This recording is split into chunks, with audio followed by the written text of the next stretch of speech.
Hello, this is your host Akhil Navluri, and welcome to the brand new episode of the TechnoSpace podcast series. In this podcast episode, I'm super thrilled and honored to be collaborating with one of the most eminent and prominent industry leaders of the IT space. He's known for running his own podcast channel called Digital Mythology, and he's really fascinated by the ancient mythology and how that shapes the tech world, and lots of storytelling in this podcast session for sure. Having said that, he's a technology consultant and the creator of the initiative Digital Mythology, and also and he's like a fellow podcaster to me.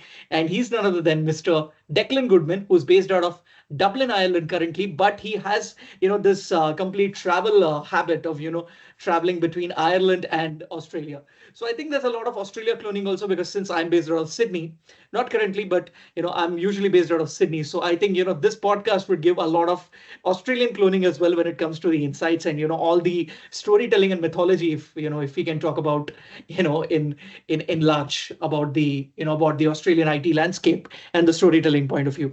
So Declan, it gives me an absolute pleasure to welcome you to this podcast episode of mine. So Declan, how are you doing, and how's the Christmas vibe going on in Dublin at the moment? Well, first of all, Akhil, thanks for having me on the show. Delighted to be here. And yeah, in Dublin at the moment, it's pretty cool at the moment. It's nearly mid-December, so you got the real Christmas vibe going on here. And there's a bit of a storm coming in as well, which adds to the whole Christmas feeling. Oh, that's pretty much good. I think, in India right now, it's pretty much, let's say it's winter. They call it as winter, but it's, pleasant weather. But I think, in Ireland, it's completely snowing, or, having that Mm, complete Christmas vibe. So yeah, I would love to be there probably next year, coming to a European country and yeah. celebrating Christmas for myself. Let's see how I manifest that. And yeah, so Declan, without any further ado, let's kick off with our podcast session. All right, Declan. So heading on with this. So Declan, can you give me a timeline of your journey in the IT industry? Sure. Well, I was fortunate enough to be educated in Ireland. And earlier in my career, I spent some time out in California. That was the dot-com boom. I started software development, then I moved into software architecture and design. And then over the following decade, I moved around. I spent a lot of time in Australia. I started getting into strategy and architecture and operating models around how to make technology more successful. Within all of this, I did some extracurricular studies. I love to read mythology and history. I think we have a lot to learn from the ancient stories and myth, but also I did a neuroscience of leadership accreditation as well to understand why people make decisions the way they do and how human behavior influences that. And also, yeah, at the moment I'm moving around, and I've just come back over from Australia. I've spent a lot of time there now. I'm in Ireland, and I'm helping clients understand, how just technically, effectively, how to make tech more human. So I've gone from strong tech, C++ code, pretty technical type environment to now the more business-led human side of change and how to help organizations and leaders manage that. That's amazing. That's a beautiful timeline, Declan. Now, Declan, before we actually, go a little bit into the storytelling point of view, I'm keen to ask this, like, what exactly, gave you that inner feeling that, you should go into, learning about the ancient mythology. Do you remember that first moment Hmm. of yours when you got into Yeah, this habit of yours? yeah, it's a good question. I mean, everybody has their hobbies, and mine is reading about history. And then I got into the works of Joseph Campbell, and he talks a lot about mythology, about how mythology is actually quite influential. And then there was Mankin Magan, who's an Irish writer, mythologist as well. Passed away recently, but he's had a great influence on my thinking.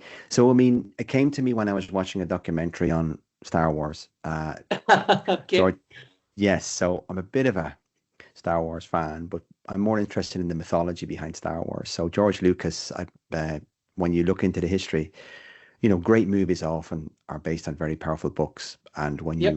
you look at the history, George Lucas went to meet Professor Joseph Campbell at the time when he hadn't fully landed on the whole epic story of Star Wars. And Yeah. Joseph Campbell wrote a book called The Hero with a Thousand Faces. And that's a wonderful book about mythology. And he studies the different mythologies from all over the world. And there's common patterns among all the different mythologies that shape people's behaviors, people's belief systems, and how they handle transformation. And George Lucas very cleverly worked that into the script. So this whole I mean, Star Wars is full of it, right? You got the father-son um, myth where, you know, Luke was betrayed by his own father, etc. And there's loads of other, because Star Wars is primarily about transformation at the end of the day. So, and he worked that in, and that triggered something with me. I said, you know, I've always been wondering why tech leaders and people who work in tech often feel a bit disengaged or not understood well. And I mapped that back to because we're not really good at telling the story behind tech. And you know, movies and books are storytelling, right? So, and the best ones are based on ancient mythology. So I brought the two of them together. So my experience with technology and, you know, from the executive level to working with solution teams to working with deliveries, vendors, etc. The technical side, I brought the mythical side, the side around human transformation, about, you know, why are stories like Santa Claus or stories like that supported the valley, these sort of deep mythical stories all have at the heart of them something transformational. So I wanted to make tech more human by bringing the power of myth as a blueprint to help people tell the story better. I just love that, I just love that initiative of yours, how you're bringing the storytelling. Now, heading on with your storytelling stint, I'm pretty much keen to understand this. Like, how would you like to give a complete storytelling with respect to the digital transformation? Like, I'm really, really, dying or let's say curious to ask you this question, Declan. Yeah, good question. And you know, I kind of have a saying, you know, like, you know, if you can't explain why your ERP has to have 3 million euros investment or $3 million investment to replace or transform your ERP, if you can't explain that to your mum in 30 seconds where she gets it, then you don't know Yeah, the yeah, yeah. story well enough. I And know. Yeah.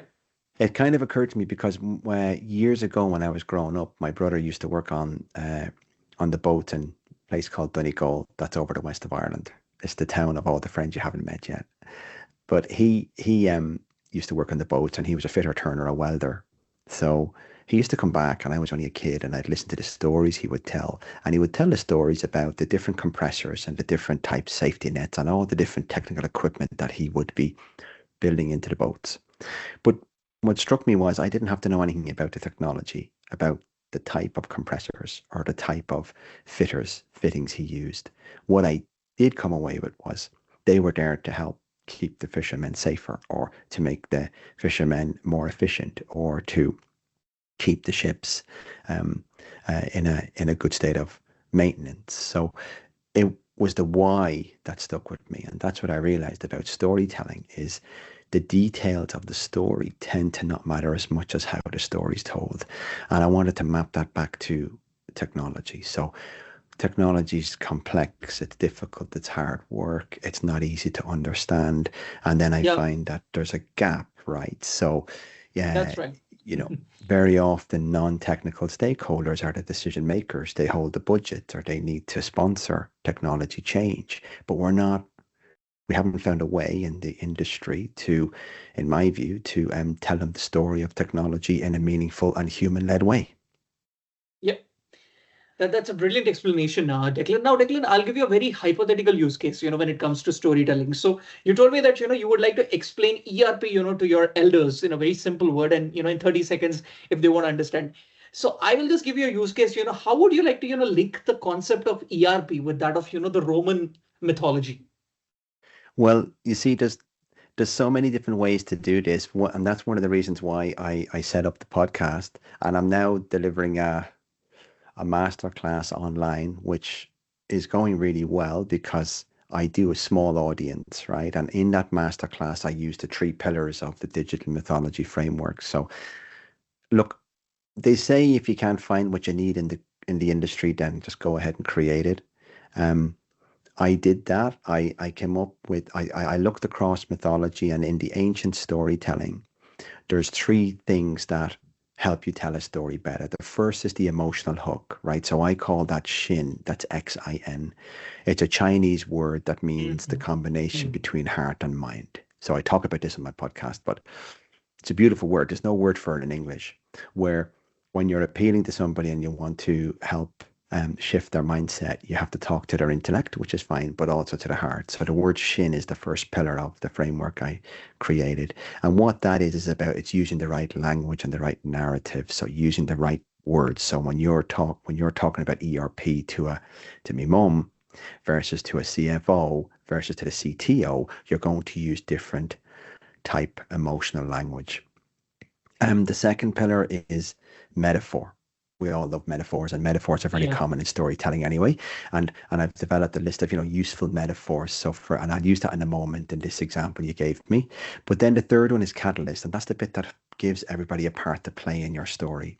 So if you're going to get people bought into your story using narrative that's emotional, and you're going to Yep. use metaphors because technology is difficult. People from different backgrounds will understand things with powerful metaphors because they're symbolic, and they're the blueprint to our stories as kids. When we used to listen to stories, a lot of the Yeah. stories were symbolic, they were metaphorical. And then you use the catalyst, which is giving them a part to play. So when you're talking about ERP, a replacement, I would use an analogy. So I would start with a heartfelt narrative. So given, elders or people who are old, who are, like my mum, she's nearly in her 80s. You got to use a narrative or language that fits with her sort of generation, her way of thinking, right? So, Yeah. and you're not going to start dropping words like AI or any of this fancy stuff. So the emotional hook for my Yeah. mum would kind of be related to the longer something is around, the more it starts to age or get harder to maintain. And I think everybody appreciates that when they get older, your body starts to, change a little bit, and you're thinking, oh, I'm not as fit as I used to be. And when you lift weights at the gym at the age of 50, it's a lot different when you were 35. So there's this mythical understanding that everything ages and deteriorates, right? So that's a nice narrative to use. The second one would be use a metaphor. A good metaphor is a garden. I tend to use as a garden. So like most people who like gardening, they appreciate that you have to make room for the new and cut out the old. And so that's the kind of ERP transformation, because even the way ERPs operate today and the way Yeah. staff operate and the way employees operate, there's a different set of expectations. So the monolithic, large, heavyweight ERP tends to not be the best serving going forward. And then the third pillar is catalyst. Now, I'm not sure what part my mum would have in transforming an ERP in a local bank, but she'd be a customer of the bank. So giving Mhm. them a part to play, and I guess explaining to them what that part would be. And that could even be just readiness, right? So you could get your stakeholders ready that when the new ERP system comes, the way you work is going to change, and just keeping them across that. That's a fantastic and a very crafty explanation, Declan. Seriously blown out by that. And I just love that, I mean, probably, I also need to, whenever I'm doing a storytelling, I also have to, look from these three pillars and, from these points. So I really feel that's very much insightful, Declan. Now, Declan, having said that, can you give me an overview of your podcast initiative and, Hmm. the masterclass Digital Mythology? And having said that, is there any interesting backstory, that is associated with it? Yeah, look, I what I find, and I'm lucky because I'm Irish, I guess, and Irish is known for the land of storytellers and scholars. But Yeah. a lot of my time I spent outside of Ireland working, and I think one thing I found is whether you're Irish or not, people love stories. And when you start sharing a story, there's something called mirror neurons, which are inside our brain when they spark empathy. So whatever story you're going to tell, um, often there's people in the audience or listening who can relate to that. And so, for example, if you're talking about something emotional or a tough time you went through, people listening will start to remember their own experiences, and they'll be more empathetic. So if you open the door to empathy using storytelling, it allows you much greater access to people's understanding of what you're trying to do. I guess for me, it came down to, I've done a lot of work within tech. We have a lot of architecture and strategy and delivery and methodologies, and where we have lots of systems to help us do things. Um, but where I feel the gap is making a lot of those systems make tech all about tech. Whereas for me, we have to make tech more human. So what I mean by that is, at the end of the day, technology is an enabler, and it enables your organization to be more efficient, or it enables customers to achieve outcomes faster. It's not what you do, and it's not even about how you do it. It's an enabler to that. So what I find is often when I'm working at the technology leadership level, tech leaders get caught in to talking about tech when the real message isn't about the tech at all. It's about the capability, and it's about the why. And it's about, how technology can take your stakeholders from where they are to where they need to be. And another way to do that, as I say, is storytelling. Because, if you're able to tell the story of, say, and you mentioned Greek mythology there. So one I use a lot is how to, navigate through knowing which way, you should be investing. So a very common thing at the moment is transformation, and where should we transform, right? So, what can we tolerate and put up with versus what do we have to replace? And that decision can be complex because you have lots of interdependencies. But a nice way I look at it is you have to just think of it like it's like a labyrinth, right? It's like, the Greek hero Theseus who went into the labyrinth to slay the Minotaur. The reason I like that story is because he used something that other heroes didn't, and he used what's called a thread. He used Ariadne's thread, which was a way to not get lost.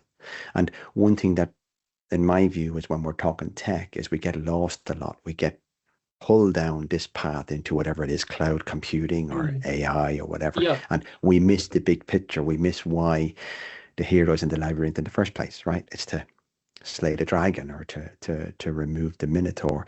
So the story helps us do that. So your story will have many threads. So if you're building a digital strategy or an architecture roadmap, you're going to have many threads, but they should all tie back to the same underlying why, the same motivation. And that's where I find storytelling can help. That's fantastic, Declan. So, routing back to your one point, where you told that, Ireland is a land of stories. So did you ever come across a situation, in your digital mythology podcast where you were linking the concept of tech with any story, that was, or let's say a folklore of Ireland? Did, that kind of a situation come across in your, in your presence? Yeah, I use I mean, Ireland's full of very rich folklore, and that's where I started from. But I also like Chinese and Japanese type Oriental mythology. I'm a big fan of Indian mythology. In fact, I'll just share here. I recently bought Macan Magan's book. It's called Brehons and Brahmins, which is a piece of beautiful story because he spent a lot of time in India, and he compares Irish mythology to Indian mythology, and like this. Okay. This book is fantastic because it kind of shows how, even though we're from different cultures and different ways of life, we share common threads that make transformation meaningful to us. For me, I like using different stories out of history. I mean, there's plenty of them. A good example would be when you're faced with uncertainty and you're not sure again, what decision you should be making. There's often this ancient myth where and this is a beautiful concept is in most ancient cultures, they used to sit around a fire, right, and around the village, and they used to come together in terms of rituals. But there's a lot of history there where when the elders had to make a decision, like either move village or there's a threat coming in, or there's an enemy nearby, what do we do? Well, instead of just the leadership team and the elders making the decisions, there's a lovely common thread across most of the ancient mythologies is where the leaders makes some decisions, but then they bring it to the village and they open it out. And a nice example of that story is when you may remember Steve Jobs. He was so innovative. One of the things he introduced back in the day was the concept of an idea box. It wasn't just Steve Jobs who introduced it, but the idea was that your employees and the people working for you have just as much stake in your success as you do if you're the leader. So they could drop ideas and suggestions into a box, and then they could bring that back to the overall leadership direction. That's a nice way where, in my view, mythology has always respected the village's perspective on things. It's always gone out and asked, the village for some ideas that maybe the leaders didn't think of. And I bring that right back to the executive table. I say to the executives, look, when you're making a digital strategy decision or you're making a business decision, let's bring the next level down, or ideally, let's bring as many of the people on the ground dealing with these challenges, including ideally your customers, into the village and open them out and say, what would success look like? Because it breaks down the silos of, my job is I work in finance or I work in tech. That's part of Yeah, your yeah, yeah. role, yes, but the Yeah. overall reason we're there is to deliver value to our customers. Okay. That's a very good explanation. Again, that gives me an idea for a new one. So I was just thinking it aloud. If you get a chance to explain, I mean, your elders, what exactly a desktop is and what are the icons, would you explain the icons being the small villages? I mean, would you compare the icons on a desktop to villages, and and all those files and folders to be to the people, or let's say the community that's part of it? Hmm. Would you like to give an explanation of that sort? Yeah, look, a more recent one, it's related to the village concept, is I was working for a council over in Australia, and they were trying to figure out, how do we set up the capability to do strategic oversight? So, how do you get out of the 12 to 18 month decision making and start making decisions for 3 to 5 years ahead, which is more your strategy, because if you don't have the longer term view, you're not always sure you're going in the right direction. And one of Yeah. the things that they struggled with was, well, whose role is that to do? And how do we, who does it? And one thing I introduced was the mythical village. So I introduced the concept of the ancient Okay. village where you had the shaman, right? So you had the shaman who was the kind of witch doctor who uh, and I associated that role to the digital strategy person. So they go away and they go to the conferences and Fantastic. meet and they talk to the ancestors or the spirits, and they're talking way far out stuff, Oh right? So my they're God, that's deep. that's deep. Yeah. So they go away for it, and then they come back with these highly disruptive, ideas or concepts. Now, like for example, AI could well be one of those, but then they go further and see where would AI take us. But that's it's a bit of an intangible role. So it's about what art is the art of possible. Right. So that's for the shaman to do in the village. But then you had the planners in the village, and the planners are more like the architects, and they're like, well, we don't need five bridges to build across this river. We only need one. So when the next Yep. business opportunity comes along and they want yet another ERP system, the planners say, no, we have an ERP. Let's reuse that. So it's a bit more tangible now. And then on the most tangible side, we use the myth of the actual villagers themselves, that like the people walking over the bridges or the people doing the underground stuff, and that's every operational staff, and so breaking down that kind of, if we are to deliver, because what happens often with tech is um, people lose the understanding as to why they're doing something at all, and they end up getting into solutioning and end up getting into spending a lot of money over here, but they could easily be duplicating that effort somewhere else, and because they don't see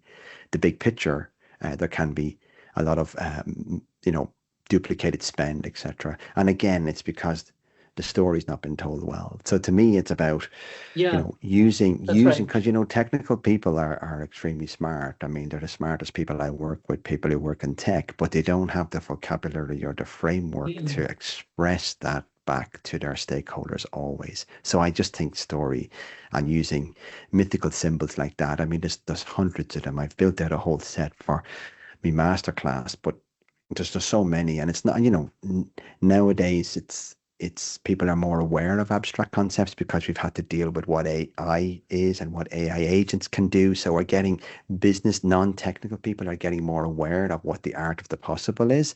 But for technologists, we're used to thinking that way most of the time. So it's nice to have a way to make it more human and more relatable. I feel AI agents, talking about digital mythology, again, I feel AI agents are very similar to the genie, in Aladdin, Mm, because, yeah, the genie just gets you everything, and AI agent yeah. is almost on that par. Yeah, it's funny that because like there's so many, like I'm at the moment I was going to write a post earlier today about Pandora's box, right? So it's another lovely myth about Pandora's box, and she was told not to open it, but curiosity, she opened it, and when it was opened, you can't bring it back. Now again, that's a lovely metaphor when you want to talk at the tech leadership level, how far do we go with trusting the AI hype that's out there at the moment. And so I think mythology and ancient storytelling around being cautious and being sensible can Yep. help, right? So if you're telling a story and, you want to tell the story of how far should we embrace AI? Like, should we just go AI? Should we get AI talking to our customers in a call center? Well, you can look back a bit, read a bit about mythology, and there's a few uh, what you call transformational, warning signs there that you should be careful doing it, because if you don't know really what's in the box and you let it out, you could have all sorts of unexpected consequences. And I think we've Yeah. seen that with AI bots saying crazy stuff to people and hallucinating and stuff like that. So, but yeah, that's back to and this is the bit that interests me most, is we're actually moving into a very AI-led era now with Yep. technology, where younger generations are just entrusting AI as the genie in the bottle, right? So it can't be wrong. It has to be right. It's telling me to do this. And the risk with that is that, it is fallible. It's a machine. It's working on a certain amount of information. And this is why I think mythology and the human enterprise interests me so much, because it's one thing that sets us apart from all other species, and that's our imagination. And that's our ability to think outside the box. And I don't know Yep. how AI is really going to do that yet. I worry, because AI always is based on training and looking back Yeah. to the way we've always taught. So there's a bit of a myth in there as well about being cautious about what's new. That's amazing, Declan. That gives me a complete insight on it. Declan, would you like to talk about your insight, or let's say about your passion for storytelling, and how has this ancient mythology led you to help tech leaders better tell their story on the whole? Yeah, look, I mean, I've been in some, high-powered meetings where there's significant decisions been made by business executives, and I've been the one to tell them the bad news, things like your tech is old, you got to invest a lot of money, Mhm. you got to transform, and that's not, and no, a business person doesn't generally want to hear that. But what I find is, if you explain it to them, you don't mention any technical narrative, but you explain it to them in a sort of a story fashion. And a nice way to do that is, if the story starts with, we're used to once upon a time, right? So, but often stories start with looking back once upon a time. Uh, a nice way to do it is, to tell the story in 5 years from now. So it's slightly different direction. It's looking forward with the story, not back. And if you tell the business, if you explain to the business the day of operations, or what a day looks like, in fact, what a day feels like for their staff or for their customer in 5 years from now, and you just Yeah. tell that story, right? So it's like airlines, for example, they're aware that in 5 years from now, their customers are not going to use a browser, and they're not going to use their app to book flights. They're going to use ChatGPT or their AI pal. And so they won't need to go to a browser, choose drop down lists, or they won't need to visually see different price holiday bundles on a screen. It's not going to be visual. It's going to be, in 5 years from now, Declan wants to travel to California, to the lovely San Francisco behind you there, Kill, right? So what's he going to do? He's going to open up his chat GPT, and he's going to say, hey, mate, hey, buddy, get me on a flight over the next month. And I'm not going to, I mean, apart from, I might give some instructions, like I'd like to fly with Aer Lingus, or I'd like to fly with Qantas, maybe, but Yep. that's the end of it. It's going to be a voice conversation. And so now, Mhm. as an airline, you have to start saying your your browser, your booking website's not your differentiator anymore. Even your mobile app's not your differentiator anymore. It's how you can tie yourself into that AI agent experience, right? And that's a real challenge. And that shifts everybody in the room into a different mindset, because it's the actual myth, the mythology, the belief system we work to international travel is going to change, right? Because you're going to talk to a machine, and it's going to then say, okay, I got your flights booked. Would you like to also, Declan, I know you like surfing. So would you like to me to book you into a surfing camp for 2 days outside California? I'm like, yeah, let's do that. So that's a nice way to tell the story, is to shift yourself into the future and try to tell the story in a way that doesn't refer to existing systems or existing constraints. Tell it in a way, because what you're doing there is you're using your imagination, and then the business will take that and they will relate to that a lot more, because it gets them out of tech normally talk about the problems of today. It brings them into what's possible. Does that make sense? Absolutely, absolutely, Declan. That gives me a complete understanding. It actually, strikes a chord with me for sure. Now, I mean, heading on to this one, Declan, I'm very much, fascinated by this one, like of your experience. So, when I talk about your experience, I mean, would you like to, share your experience of, working with leaders and teams to, bring this meaningful and let's say, that giving that direction, to these complex journeys of transformation. So, how would you like to, give an explanation Yeah. of that?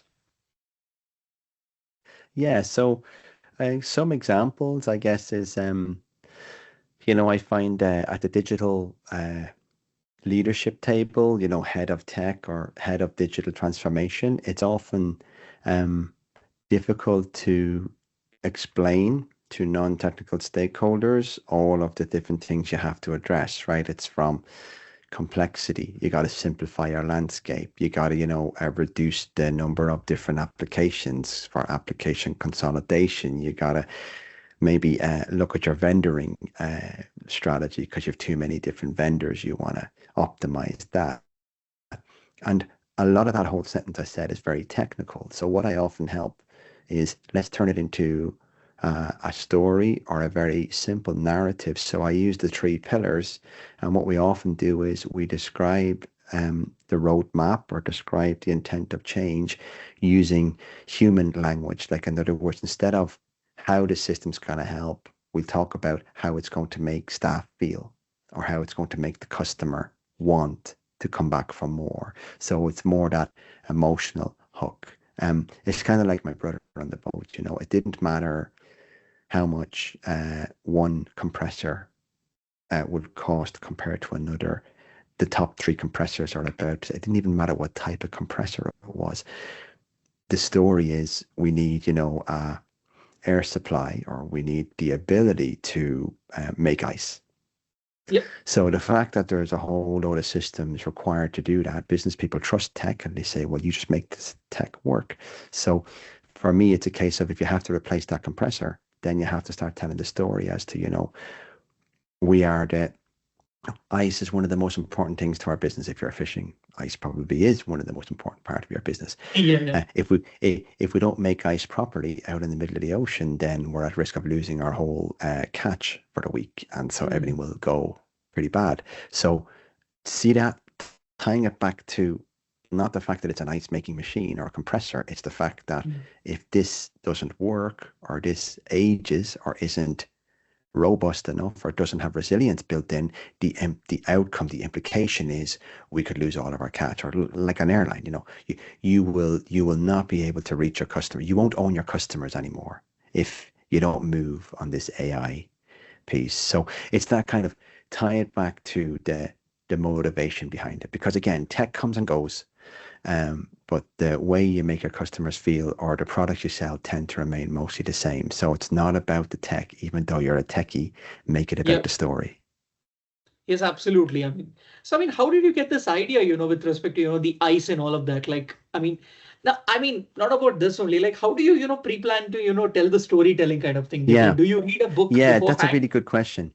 Yeah. Yeah, I'm glad you asked that. So that's one of the reasons why I created the masterclass, because I give people, a simple set of ready to go cheat sheets. Okay. So as in, where do you even start? We're coming up with a good metaphor. So I've created a cheat sheet using the letters of the word metaphor, METAPHR,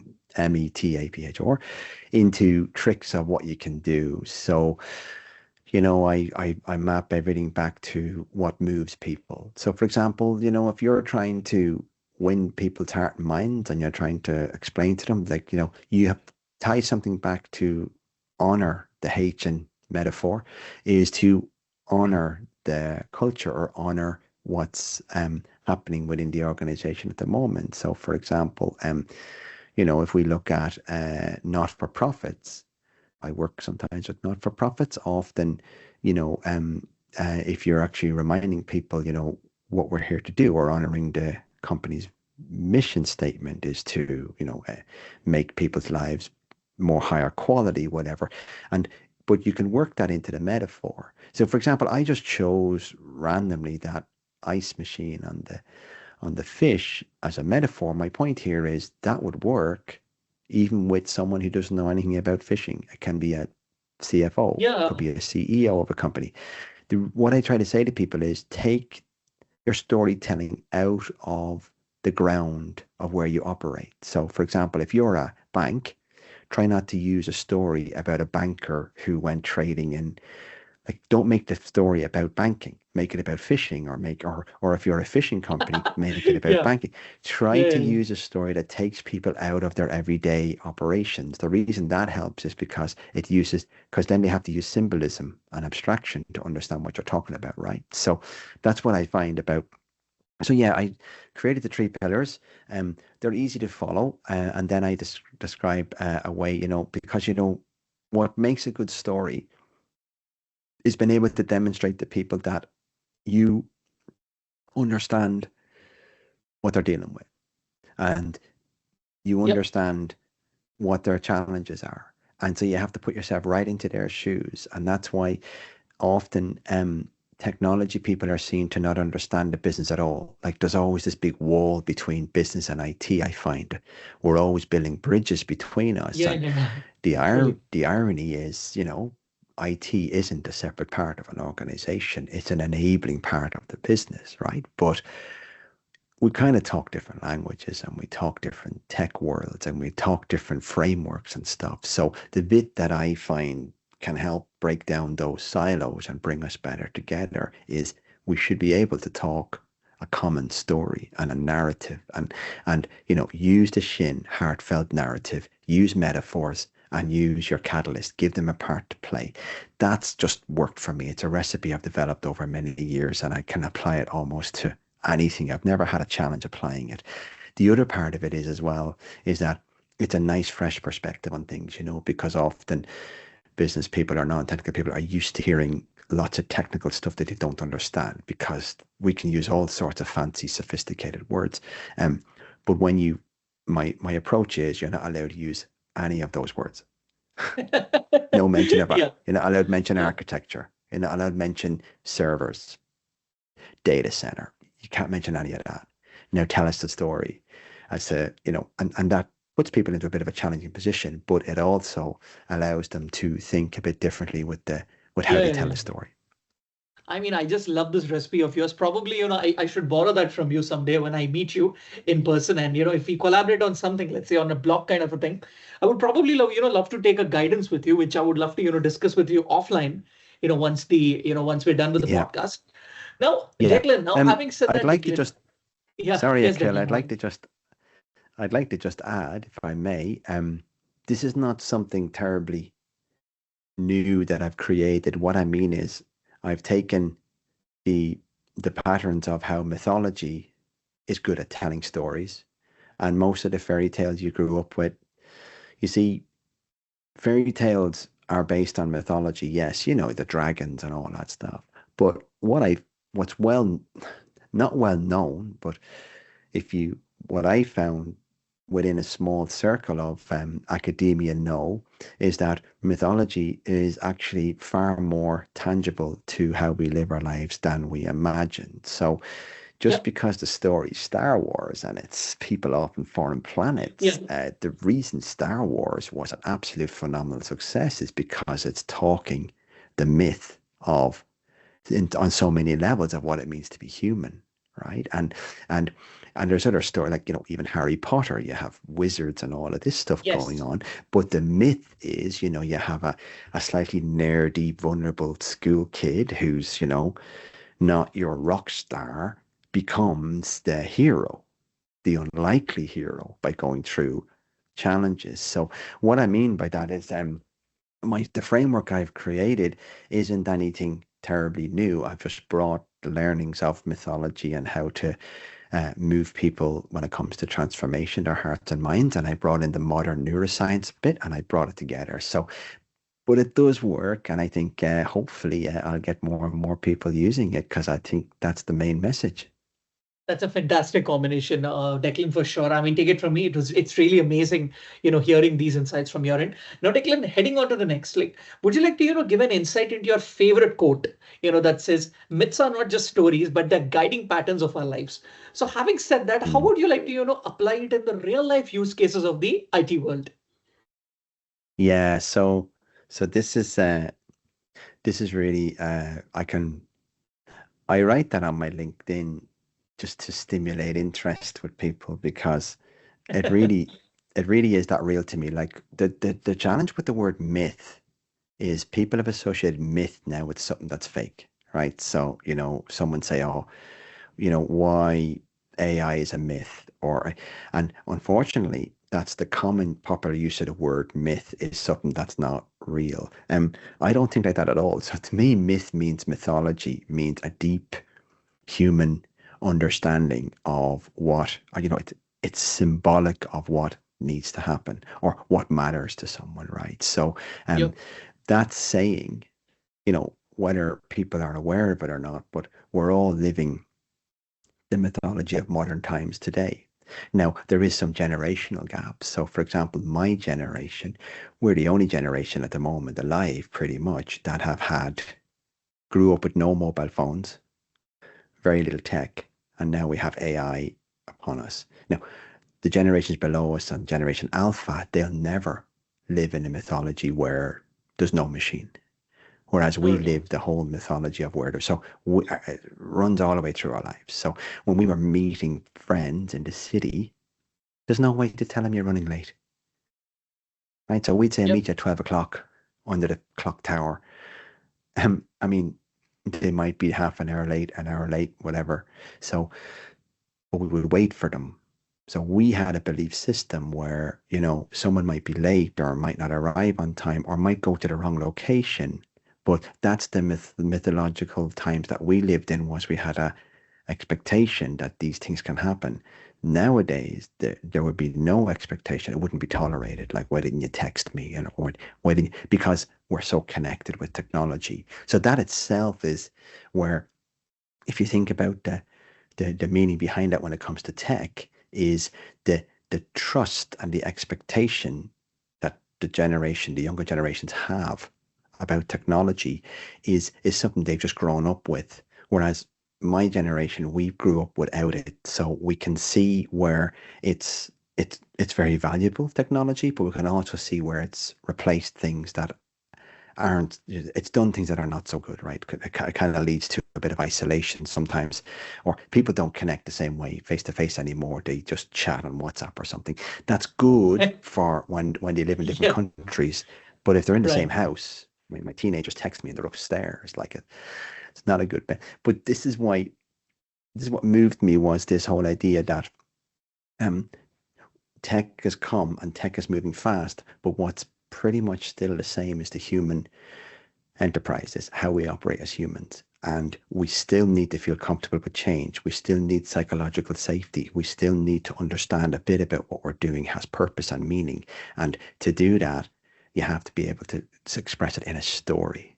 So Yep. that's why the storytelling for me. Now, myths are blueprints to help us tell stories better. And I think if you use mythology or if you don't have the time to read it, you don't need to just attend my masterclass. I'm joking. But if you do not, if you're not a fan of mythology, it doesn't really matter. When you watch Star Wars or when you read your favorite book, what's running the undercurrent is these ancient myths around human transformation, around being fearful of change, who moved my cheese, around what does the future look like? How do I handle uncertainty? Do I have to decide now? These sort of decisions that we make within tech are quite human at the end of the day. Indeed, indeed, Declan, that completely, gives me that actually, I totally agree with you on this particular point. Now, having said that, Declan, like like, I've seen, you have had a wide reach of, experience in your IT industry. Now, having said that, are there any interesting anecdotes and success stories that you have experienced till now in your IT journey that you would like to share in this podcast session? Yeah, look, I think for me, what I found is that people used to always say to me, I can't believe you work in tech, right? Because I love tech and I work in tech, but I don't talk tech. And the reason that's the case is because we have plenty of, I mean, tech is important, right? I mean, I can go into a meeting and I can listen and understand technology and that kind of thing with technical subject matter experts. But when it comes to carrying that planned change into a real budget or a real program or a real transformation program, you have to start raising it up to the level of, the why and rationale around why it should happen. So that I found tech doesn't have a language for that. Humanity has a language for that. So for me, things like metaphors are very powerful. For me, I've described, major transformation programs using metaphors of, surfing, for example. I've mentioned that already, but the trick Yeah, with surfing is of course. many waves are going to come. You decide whether you want to get them or not. And that's a nice metaphor, right? So you're a business, you have to decide, do we jump on this bandwagon or not? Well, you have to have a way of figuring out, whether you should go. Because if you go too soon, the wave's not right, you miss it.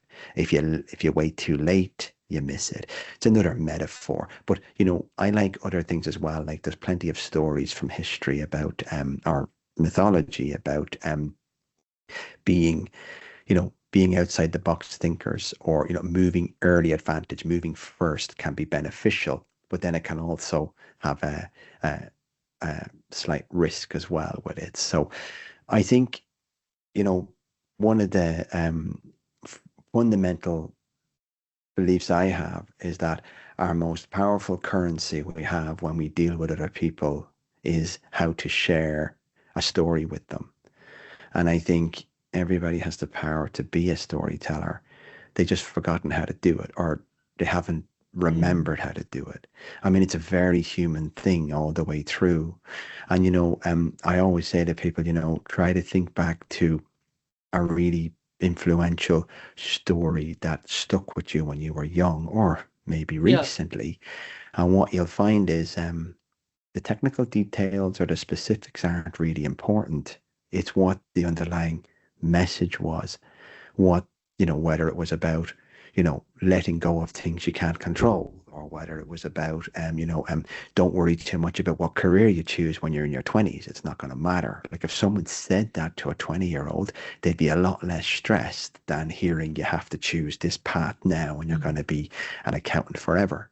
So I think sometimes passing on wisdom to say, look, you're choosing what degree to do, or you're choosing where your first job is. Well, guess what? It's not the end of the world if you choose something that you don't actually like, because university, as we know, it's just there to teach you how to learn. It doesn't matter if you do arts or tech. Later on, when you come out, it helps you know how to learn. So, and this kind of wisdom comes down through the stories, but we've forgotten how to tell those. So I just think that for me, the main takeaway is that yeah, no, like I mean, don't get me wrong. I'm not saying the why and the tech, and I'm sorry, I'm not saying the how and the tech is not important. It is vitally important, but it's it's just part of the solutioning. I think the bit that will help tech leaders get far better purpose out of their own role and to help our organization is when they turn around and make it into a story that everybody can feel purpose and meaning from. absolutely, Declan. That's a very perfect. I totally agree on that, and it's a complete perfect explanation on that. Now, Declan, I'm just keen to ask you this. Like, what is that initiative of yours to ask people of who are working with you, to tell their Hmm. stories of tech? Like, what is Yeah, that with yeah, I how want to would hear you like to stories. put this Yeah, across? yeah. So I shared it recently on LinkedIn. I invited people to um, share their stories, their stories of tech. Like I shared a story where I went to beginning of my career. I went to Amsterdam, and I was involved in a major. I was only a young fella, but I was the BA or on a major merger between two telcos back then. And in came an IBM executive, and he said, "Look," he said in front of the room, he said, "Look, we're one of the obviously IBM were one of the primary bidders for the to win the project. So were two other, probably GE or someone else, right? I forget now." But this is an example of how stories stick with you. I was so impressionable just out of college, and in comes this very mature, strong personality American. And he's the IBM guy. And he said, "Look," he said, "you guys are going to choose one of three systems." And he said, "It's not going to matter which system you choose. We're all as good as each other."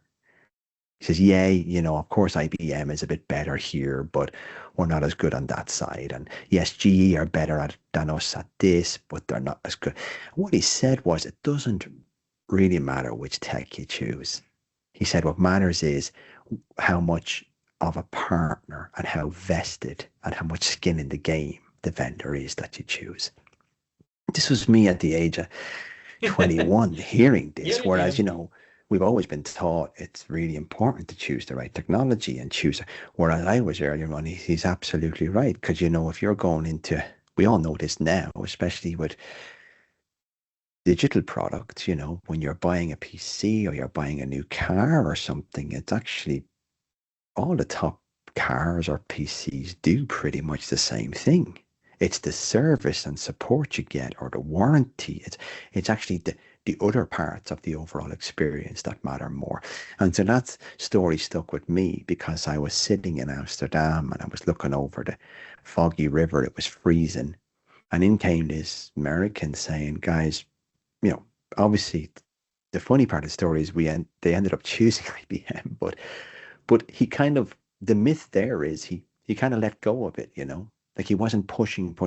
Our product is the best. What he did was he told us, "Look, you're going to make a decision, whether it's us or not. Technically, that's not going to be the main thing. The main thing is whether you're choosing the right partner." And that is another example where when he didn't have to mention technology, he didn't have to talk anything technical. He made it more relatable because when people buy and they trust the people they buy it off.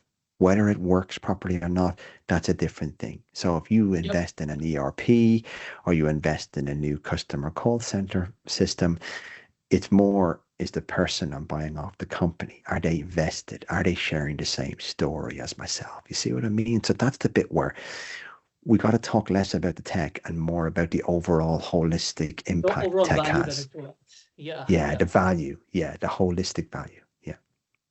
Absolutely. I just really appreciate the way, that person has led the way and, he has convinced, his prospective partners to, to, collaborate with him. And I really love that kind of thing. I mean, I wish that, they have more people like them, more people like you, Declan, who's coming with a Mm, lot of storytelling point of view on digital transformation and more people like that American, in each company, where who that's convinces right. everyone with that storytelling kind of, that picture. So that's That's right. my take for That's right. sure. Yeah, and look, that was just one example, what I found earlier on, and that's what I asked. So on LinkedIn, and if any of our listeners here find me on LinkedIn, please, and I just send me through a message because what I'm doing at the moment is I'm approaching tech professionals and tech leaders, and I'm asking them to tell me there's an interesting story like that one I just told, and I'm manifesting it into a short book, kind of a summary of how storytelling in tech helps tech. So, and I'm sharing the fact because a lot of and the reason I'm doing this is the ancient myth as well, is that um people who've lived the experience and people who've 20, 30 years experience, you sit with them in a pub over a pint of Guinness and you listen to their stories about what they've done in tech. I mean, 100 million lost, some hospital invested 100 million in some system and it just went down the drain. Like their stories of, doesn't matter if the tech failed or not. There's stories of the human enterprise, of the fact that you can have, 150 million of taxpayers' money just disappear into a black hole and nobody got anything out of it. Or you hear other stories, like I talk to founders of software companies who, two or three of them, wrote some code in the back of their college dormer room and it ended up being a unicorn and changed people's lives in a very positive way. And I think that's the bit that I want to bring back is tech is not boring. It's not Yes, dry. It's not it's not at all. um it's not shallow. It's actually got a lot of rich human experiences and mythology running through it. So that's what I want to do. I want to bring the humanity back to tech. I love your initiative, Declan, for sure. And that I just love each and every point you shared in this podcast session. Now, heading on before we head on for the rapid fire round, Declan. I mean, are there any more mythologies that you want to explore? Like, would you like to integrate tech with Vikings, or integrate that with the Arabian Nights? Oh, Any of that things I'm that always doing that it. you have messed out Yeah. on, and you want to Yeah. progress on? So on LinkedIn, I think it's once or twice a week, I share a short myth that I apply to technology. So I'm using so many different ones. I mean, Greek mythology is quite well known, so it's relatable. So people have all heard of, Perseus and Medusa, and um, we have Theseus and the Minotaur, and we have a lot of, and then you can go into the Zeus, the gods, if you want to, the Roman gods or the Greek gods. I don't mind using them, but what I actually like to do is tap into other The cultures as character well. stories. So, Yeah. I talk a lot of, I mean, Indian mythology, I do refer to that in some of my posts as well. There's lots of really good learning. So even as something as simple as the uh, the the Bhagavad Gita at the Mm. beginning opens up with the battle and Shiva's there and the chariots, and he's just feeling pretty depressed about the fact that we're all killing each other in the battle, and he wasn't feeling good Yeah. about it, right? And he speaks to the elder, and the elder says, "Well, this is the drama of the world, and this is how life works." And it leads into reincarnation and that kind of concept. But he also highlighted the message that yeah, this is how it helps you understand that there's certain things you're in control of and there's certain things you're not. And it's about accepting what you're not in control of. Now, tech's full of that. I mean, in tech, there's business decisions been made or political decisions been made that don't make any real sense technically, right?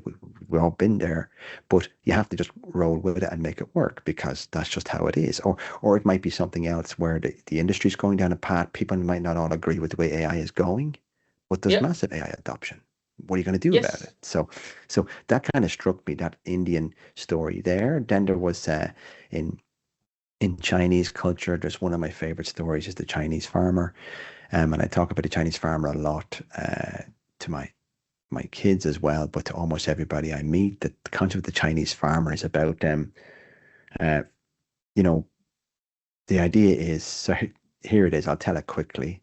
So the Yeah. Chinese Yeah. farmer owns a horse, and the horse is his livelihood because the horse does all the ploughing in the village, and other farmers use his horse. And one day he wakens up and the horse is gone.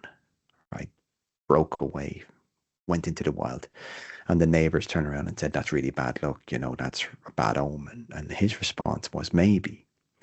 And so the next day, the horse returned and brought two more horses back.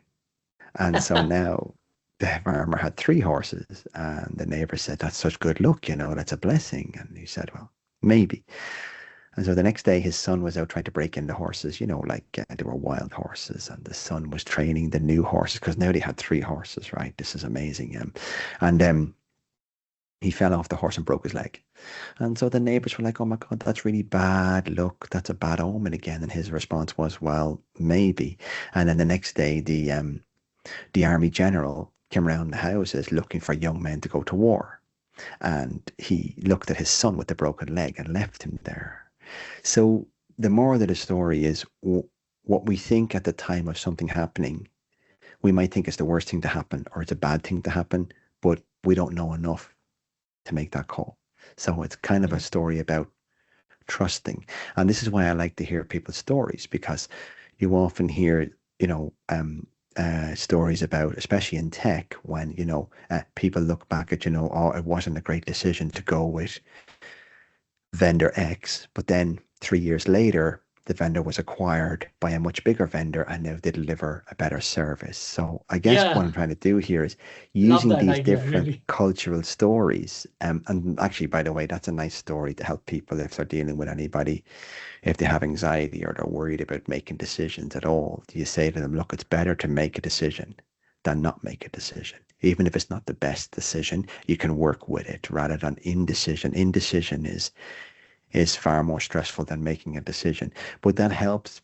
What helped me there was I found that lovely Chinese story about the Chinese farmer, the Indian story about the battle in the life of drama, and you have the Irish story. I haven't even gone into the Irish story about the leprechauns and the fairies, but almost, and I'm a big fan of Dreamtime culture, Australian Aboriginal Dreamtime. So Hmm. every time you read more about these stories, you realize that they are saying very much the same thing about the human condition, about the human enterprise, about our fears and our dreams and things that make us act and motivate us. And so I brought that into technology. They don't sound like good bedfellows, likely bedfellows, but they do go well together.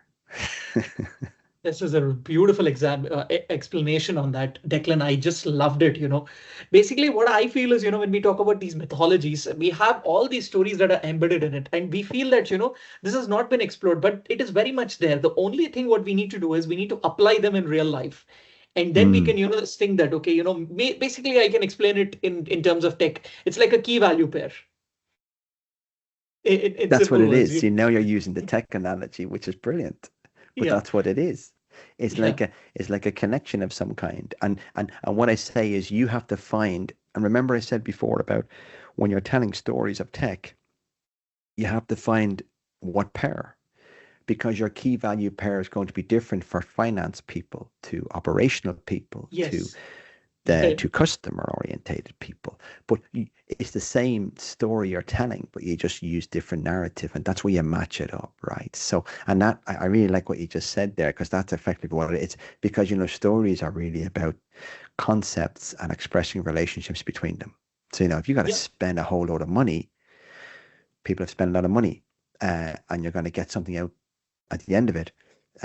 The story isn't about spending the money and getting some at the end of it. The story is about how we have to start thinking differently or what we have to do to get there. So it's it's 100%. very powerful stuff. Look, I really like it as well because I've managed to bring a very deep hobby passion of mine, which is mythology and ancient patterns of human thinking. I brought it with modern neuroscience of leadership, which is about what helps people make the decisions, and tech. So I'm bringing, I'm just trying to make tech more human, and I know how to bring more humanity back into tech. Yeah, absolutely. I love that. But there's one correction, Declan, when it comes to the Bhagavad Gita, it was actually Arjuna who was actually on the chariot and he Arjuna, was talking correct. to Yes, Krishna. yes. Krishna Wasn't is like, Shiva. Yes. yeah, he's one avatar. Avatar is like, an incarnation of our main god, Lord Vishnu. So Yes, I'm Krishna glad you is a corrected god. me on that. Yeah. But isn't it nice though, because even though I got a few of those details a little wrong, the essence of the story still carried, right? And that's what it is. I Yes. want to let people know that Yeah.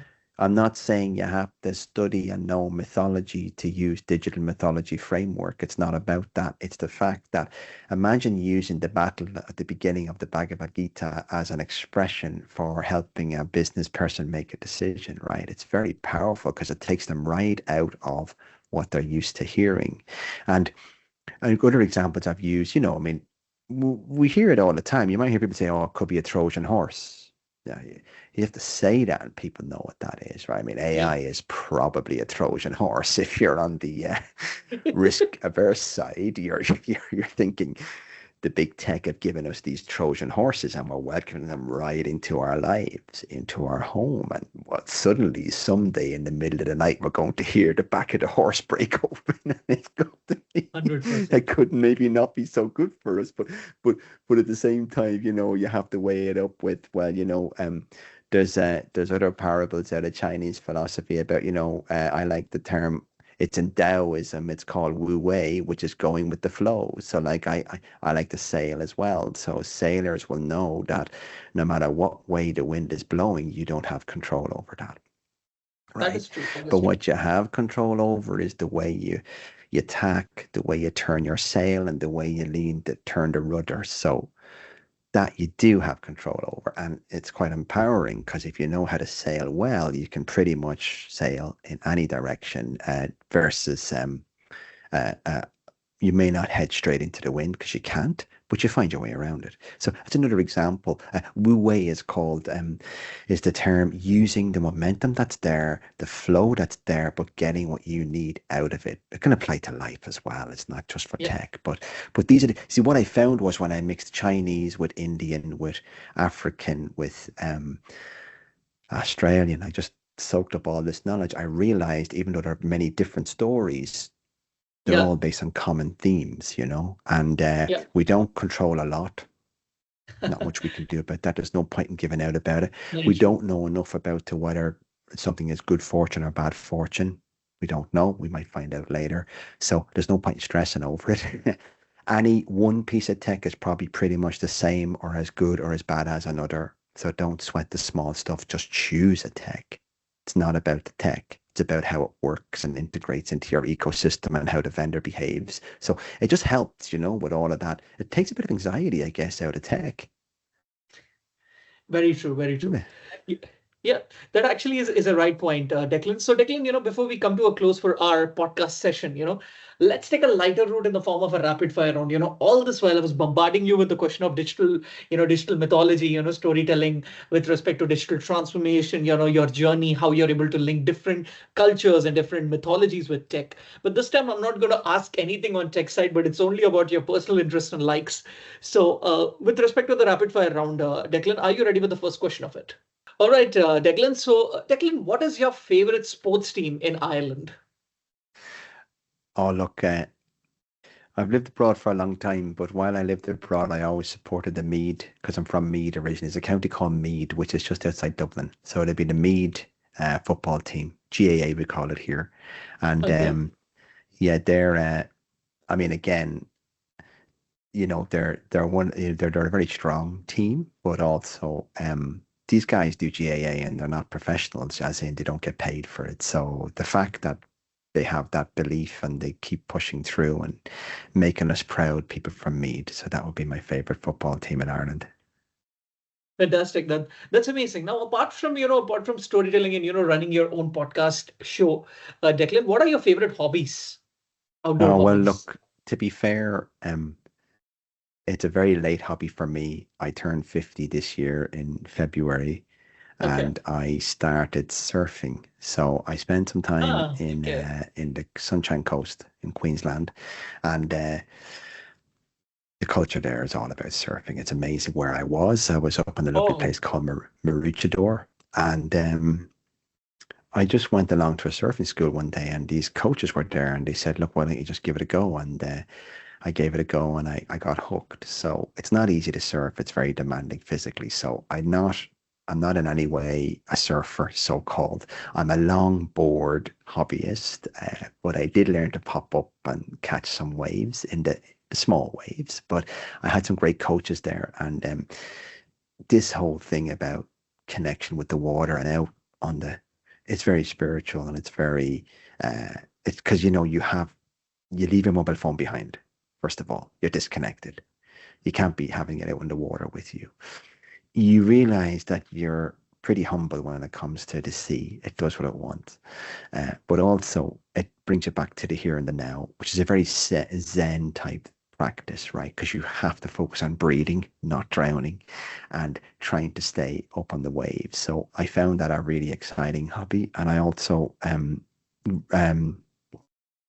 there's a lovely there's actually quite some really good surfers from around the world who are quite philosophical about it. So I ended up following some YouTube channels and meeting some of these, really, uh, you could say surfing has a culture, but at certain levels, people more mature, move into the more spiritual side of surfing. Yeah. And there's been great books written about, the surfer and the sage and stuff. I've read those books and it really is fantastic. So that's my hobby. Yeah. Amazing. That's a beautiful hobby, Declan. Now, Declan, since I'm Indian from by origin and I'm from India, I'm pretty much keen to ask you this. Like, what is your favorite Indian food that you always like to try? Oh, wow. Well, you know, it sounds incredibly boring, but I like things to be just simple and straightforward. So, anything like a good tandoori chicken. I'll tell you a story on that. I was in Singapore. I was working there for a while. There's this place called Sentosa Island, which is a place where Yeah, people I've been take to their Sentosa. kids. Yeah, it's Yeah, amazing. It's lovely there. And this is a good few years ago now when my daughter was quite little. But one really humid night on Sentosa Island it has a night safari, so you can go around and see the animals at night yeah, yeah. time. It's pretty cool. Yeah, Of course, yeah, but at the end of that night, they take you through into a kind of an open banquet with all these different tasting foods. And there was an Indian one there. Now, Singapore is extremely rich cuisine and diverse. It's amazing. And so I went to the Indian banquet over because there's Singaporean, there's Chinese, there's all sorts of different cultural foods, Spanish, French. It's fantastic setup. And I went to the Indian one, and I got this what they call that they were making authentic authentic tandoori chicken, which apparently I didn't recognize because it didn't look anything like what I'm used to getting in restaurants. But the guy was, pretty full on, intense, Indian looking, Mm. chef guy, and he had a whole team around him, and I just decided to give it a go because you're on holidays, you might as well. And it just gave me a whole because the spices and even the smell of it before I ate it, it was amazing. And the whole idea was it was called look, I haven't been to India. I'd love to go someday, but it was from a certain part of India. So the whole different regions you have. And Yeah, after yeah. that, I was hooked on it. But of course, I haven't found quite the same experience. But again, it's kind of hard to clone and replicate that experience because it was a night in Singapore. You'd just been around seeing the animals, the music was playing, the whole thing. But that's what struck me as so it's pretty simple tandoori chicken, but this was pretty special. Fantastic, Declan. That's a beautiful anecdote. Now, Declan, having said that, like if I ever visit Dublin, what are those three restaurants that you would like to, suggest me? Your favorite Oh restaurants? wow. Well, if you're coming to Dublin, I'd say spend a day or two in Dublin and then get over to the west of Ireland is what I'd say. So, Dublin's a very international city. It's got lots of what you expect in cities.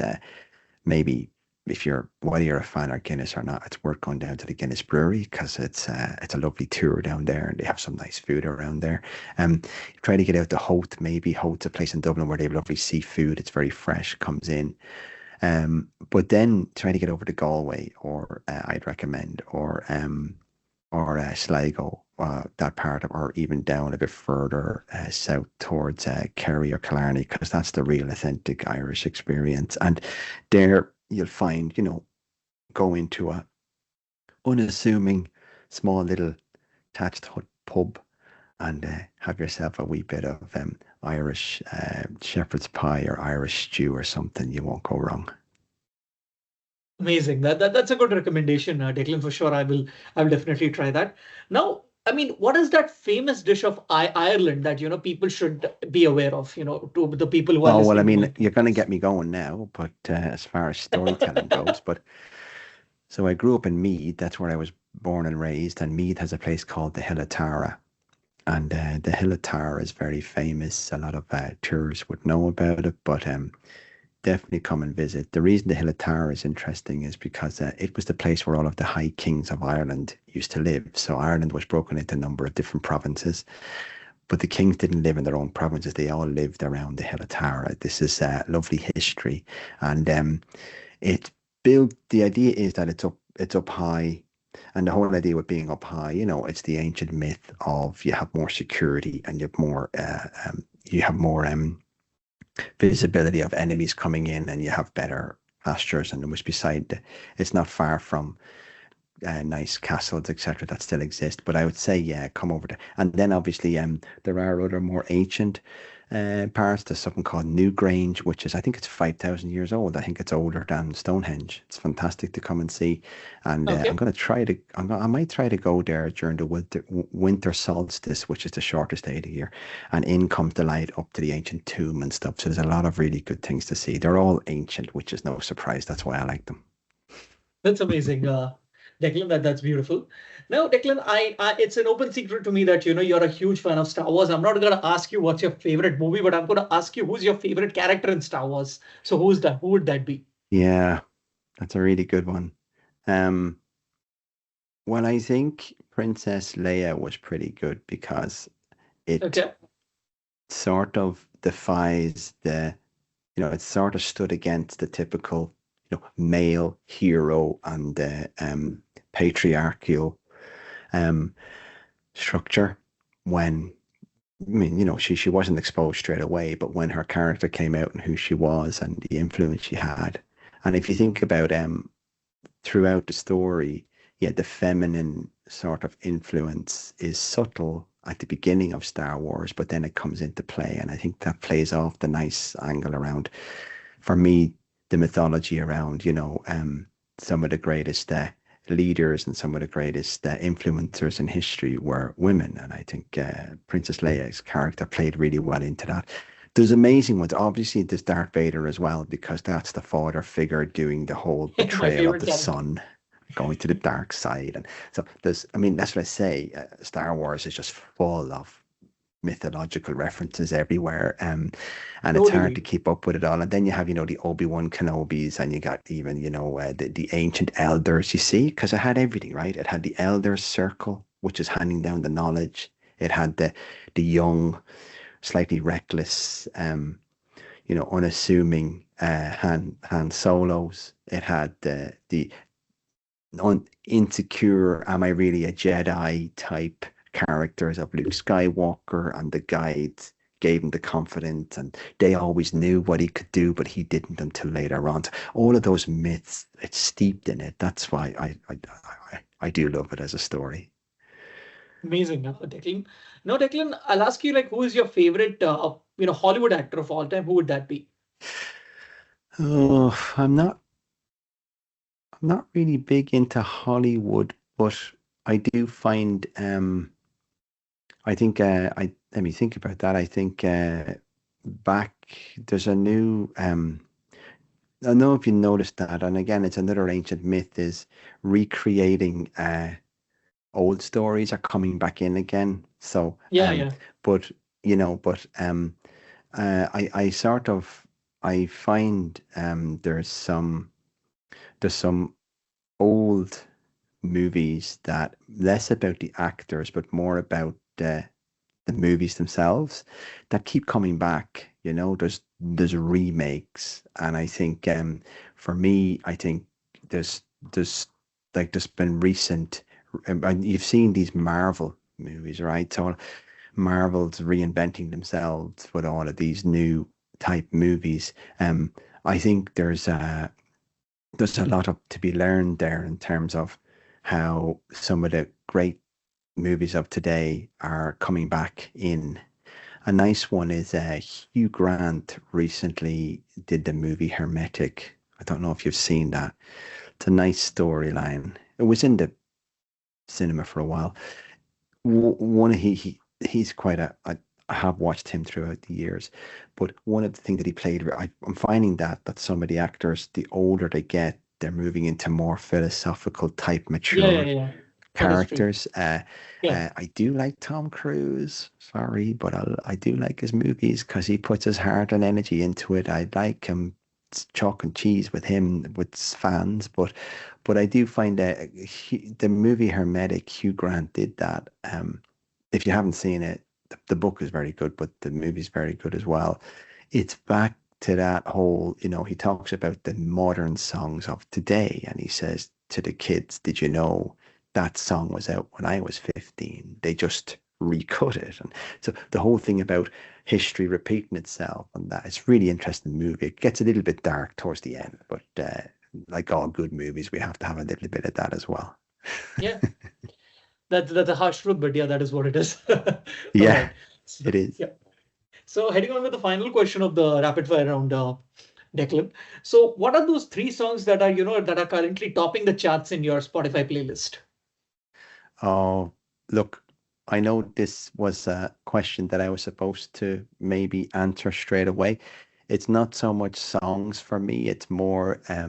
podcasters. So, Okay. Sure. You can name that then. and no, look, for me, well, I listen to a lot of work lectures by Joseph Campbell. I've mentioned that already. So he was a great mythologist. If you don't know him, please look up the Joseph Campbell Foundation and his works. He talks all about myth and meaning.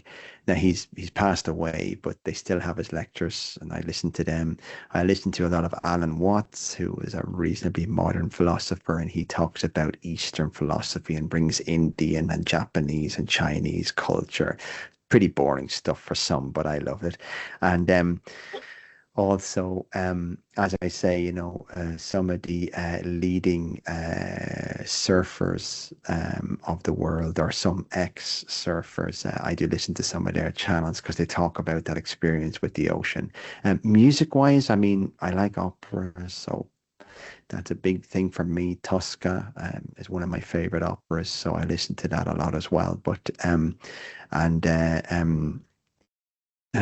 we have the likes of Gjorling as well, one of my favorite tenors. But yeah, it pretty not Spotify top of the chart stuff, I'm sure. But I mean, look, maybe some of these modern, artists like, Taylor Swift and stuff, time to time pop up. But yeah, no, I see again, it's the ancient myth as well, is, a lot of these modern artists are reusing, or not reusing, but they're just replaying some of the stuff that my generation would know, but the younger generation wouldn't, which is okay. Keeps it alive. 100%, 100%, Declan. That is absolutely right. So yeah, Declan. Finally, thank you so much for taking time from your busy schedule and being part of my podcast initiative. I just love this conversation throughout. Everything was about storytelling on digital transformation. The thing that I was completely blown out was the way you're integrating the ancient mythology with that of digital transformation. I mean, very few people have that talent. I mean, the talent that you have, Declan, is very rare. Across the IT sphere. So I Thanks really very say that much. you should take a bow for That's that. very And kind. yeah, and I just loved everything in this conversation, and it even gave me inspiration probably in my future. In the future, I also need to Well, create some storylines of yeah, these. Yeah, but even what you're doing, like, this podcast, because I'm delighted to be on your podcast, but even looking at what you're doing, and you're bringing different leaders and different people together, that itself is the myth of the facilitator, right? So you're yeah. here to facilitate and help other people stories, empower other people. So you're sitting right at that the seat of the stage, really, is, you're doing a lot of that. So thank you for having me on, and I really look forward to seeing your podcast grow as well. And I'm sure it is already a success, but I think you keep doing what you're doing, and I'll keep doing what I'm doing, and maybe we meet up again in a year's time and Definitely. We talk are going to about have the crossover stories. pretty soon. For our listeners, I think, this is the thing that we are going to, announce pretty soon. So yeah, the crossover is going to come pretty soon. So yeah, Declan, thank you so much once again. And yeah, it really means a lot, those kind of appreciation towards my podcast initiative. And thank you so much. So listeners, on this note, this is your host, Akhil Navluri, signing off. We would be back with another podcast episode with another eminent industry leader very soon. Till then, keep listening. Goodbye. Stay tuned and au revoir. Thank you.